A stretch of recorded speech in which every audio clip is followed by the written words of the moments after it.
Donnie and Dolly. The team is supported by ableauctions.ca. Closing your business? We can help.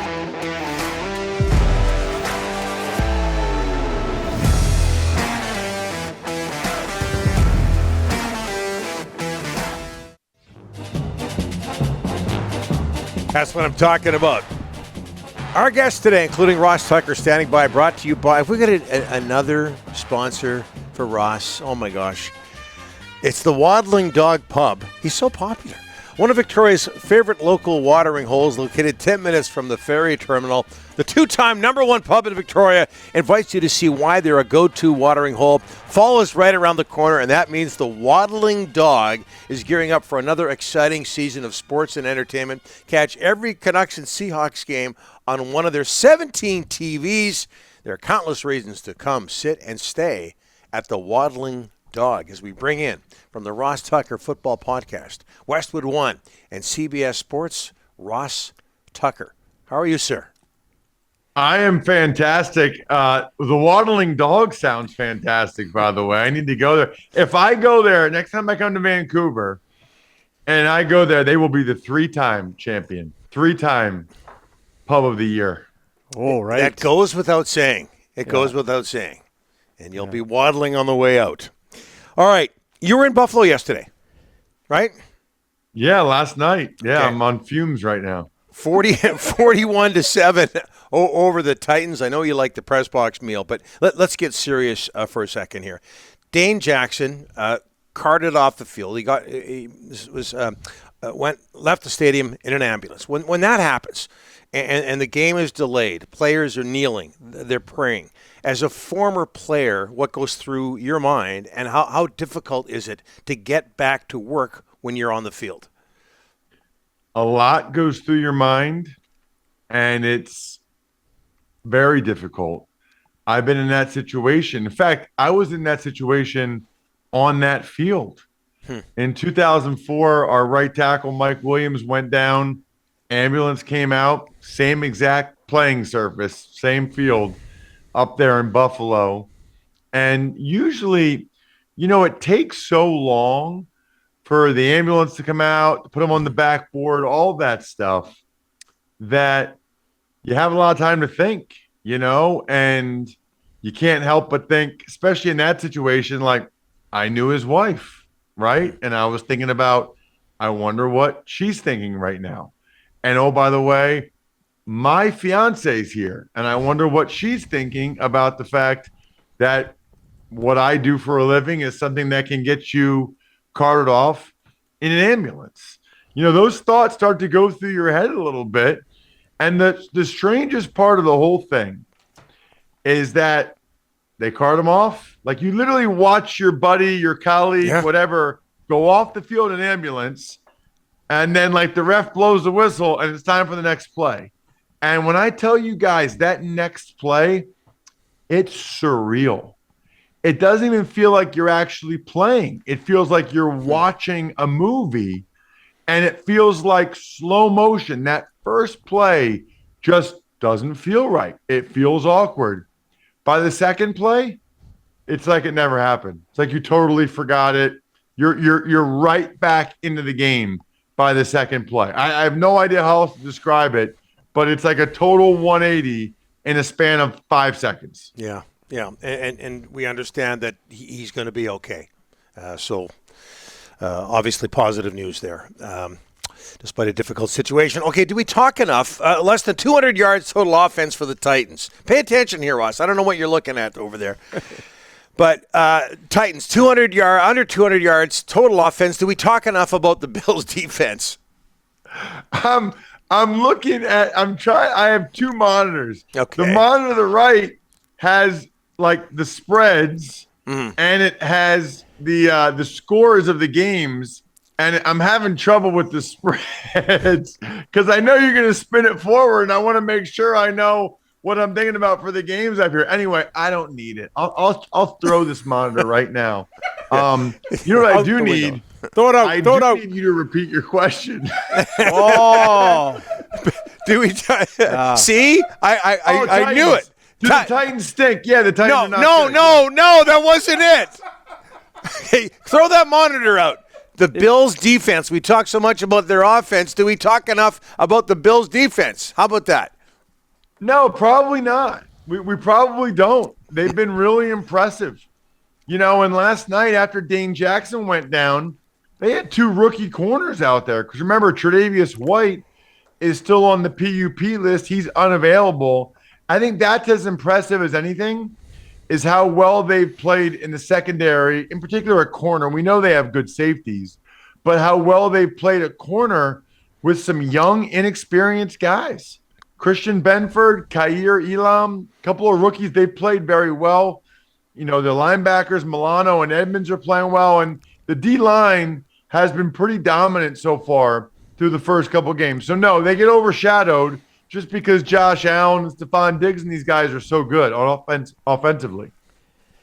Ross, I'm gonna guess that when Philly fans love you, they love you, but boy, they can hate you as well. But right now, you know who they're loving. They're loving Jalen Hurts. What a game last night. Over 300 yards passing, the 2 touchdowns rushing. What's he doing right this year in your eyes, Ross? It's so funny that you say that, by the way, Rick, because growing up there, I know there's a reputation that Philadelphia fans are the worst, right? And what I would tell you is if you are one of their guys, meaning you give everything you have for them and you perform, I don't think there's a better city to be in. Exactly. I mean, Brian Dawkins, I saw the Seahawks fans booing Russell Wilson when he came back. When Brian Dawkins came back to Philadelphia, he had a standing ovation. He had a hero's welcome. Jason Kelce is like a god in that city. If they love you, they love you. If you're like Ben Simmons, it's not going to be real good for you. It's going to be bad. I mean, if you're a guy that doesn't play the way they want you to play, doesn't play hard, doesn't seem to care that much about it, it's going to be bad. And right now, Jalen Hurts' approval rating is about as high as it can get. This is the best I have felt about him being a franchise quarterback. I've always been optimistic. Today, right now, is the first time where I think, man, there's a really good chance he's the long-term quarterback for the Eagles. That was masterful last night. It's not just the rushing with the 2 touchdowns, although that's very impressive, the way he was able to score. He was making the pocket throws that some people say he can't make. He made them all night. It was a big spot. It was a Monday night. It was a lot of eyeballs. He's getting better and better. And I think it bodes very well for the Eagles moving forward. He's clearly made a big leap from last year. Yeah, absolutely. Okay, the Bengals 0-2. Joe Burrow sacked 13 times. Teams are double teaming Jamar Chase. They're falling behind in games, both games. What's going on in Cincinnati in your eyes, Ross? Well, first of all, I don't think they were as good last year as we kind of remembered them being because they went to the Super Bowl. Right. They were a 10-7 team. They could have very easily lost in the wild card game to the Raiders. I mean, Derek Carr and the Raiders were in the red zone and almost went in and scored. So for the Bengals to lose the game. So we probably had a little too high expectations for them coming into the season based on how they performed in the playoffs last year. And I'll say this, the offensive line has not played great, clearly, but Joe Burrow has to get rid of the ball. Throw the ball, Joe. Get rid of the ball. That's on the quarterback. Sacks are much more a quarterback stat than I think people typically realize. And that's certainly something that I think that Bengals fans are starting to question a little bit. Because I thought Burrow took too many sacks last year, too. That's a part of his game he really needs to improve. Yeah. Ross, Mike Evans suspended 1 game as a result of his dead ball hit on Marshawn Lattimore. They have a history with each other.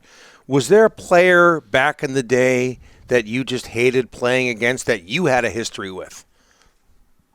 Ooh, that's a great question. I didn't think you were going to go there. So I played very hard, Donnie. I played to the echo of the whistle. So there were a lot of players that had an issue with me. I don't know that I had that many with individual players, but a lot of them had an issue with me. I mean, I probably set the record. I got spit on in the face twice in 1 month back in December of '04. Not many people have accomplished that. Mm-hmm. Gerard Warren from the Browns, Langston Moore from the Bengals, both spit in my face. But this was like before social media, right? Or before there were so many cameras, or before you would even say something about it. I didn't say anything about it. When Langston Moore did, I didn't say anything about it. I screamed to Marvin Lewis, the Bengals head coach, to put him back in the game so I could try to kill him. Like that's how you handled it back then. I feel like I'm so old when I say that's how you handled it back then, which is 18 years ago. Yeah. I swear I don't feel that old. I swear I don't. 18 years ago, that was. But yeah, I mean, I got under people's skin. I did things. Look, if you ask the defensive guys, they would say I was dirty. If you ask me, I would say I was resourceful and trying to provide as good of a living as possible for my family and trying to continue playing pro football as long as I can. Plus, I got to be honest with you guys, okay? Mm-hmm. Just blocking people is not fun. Mm-hmm. Have you ever done it? Have you ever like, oh, I'm blocking this guy. That's not fun. What's really fun is trying to physically hurt people, really trying to put them down. And I don't mean injure. I don't want anything long-term, but it's like, your job. The same reason why it's fun to smash a guy into the boards in hockey, right? Like it's fun to just feel like the temporary air leave their lungs and know you just caused that other human being harm. I don't know why, somewhere deep down where primal. Most people are afraid to admit that's a good feeling, but it's pure. It's primal. I embraced it. I'm open to talking about it. My mom doesn't like it, but I'm 43. Who cares? Mm-hmm. Mm-hmm. Yeah, it's funny. My kid was saying the other day he's playing minor hockey. They're in hit hockey. Dad, I enjoy getting hit. I don't know what it is. It gets me into the game more. Ross, Donnie, I'm so glad you said that. I love the physical element. I remember in 10th grade, okay, I got knocked on my butt by a senior. Just knocked on my butt. And I just laughed. Yeah. I mean, not that I liked getting knocked on my butt, but I liked the physicality. You always hear all these other guys, retired guys, like, what do you miss? I just miss being in the locker room with the guys. Meanwhile, most guys miss the money, but I don't miss being in the locker room with the guys. That's what I pretend like this is with you guys right now. I feel like we're all, the three of us in the locker room right now. Yeah. I miss the violence. I really do. I truly miss being able to hit another human being as hard as I could. It's just such a great, unique feeling that you can't replicate anywhere else. Like working out, it's not the same. It's not the same as actually hitting a human being as hard as you can. Mm-hmm. Mm-hmm. I get where you're coming from. Is it, as we wrap up here, but is it more enjoyable than getting spat on? Yes. Okay. Yes, I much prefer hitting them to getting spat on. Man, that would be such a big deal if that happened now. It'd be like all they'd over be the able to place. find the video of it. That guy would slow be it down. Suspended. I mean, it would be such a big deal. Back then, I just tried to handle it. I just tried to take care of it on my own on the field as best I could, and then moved on. They didn't even get a penalty. That's a good thing about spitting in somebody's face. Really hard for the ref to see. Really hard to get a penalty. Once you started paying attention to us, this interview just skyrocketed. It was outstanding. Thanks so much, I was Rob. always paying attention. I have my camera here, computer here. You guys are on a monitor right there. I have another monitor here. I'm like NASA over here. You guys have your own NASA? Does Canada have their own NASA? You know what? I don't even know. You're asking the wrong guys. Why would you? Yeah. What a waste. If you want to go to space, just hitch a ride with us. Yeah, exactly. Yeah. Just drive to Florida, wherever NASA is, and hitch a ride. We got you guys. We're okay. We're okay with that. Ross, thanks for this. Talk to you next week. How do we get on these topics? I don't know. I'm not sure. Unbelievable. I'm not sure. Spitting and NASA doesn't get better than that.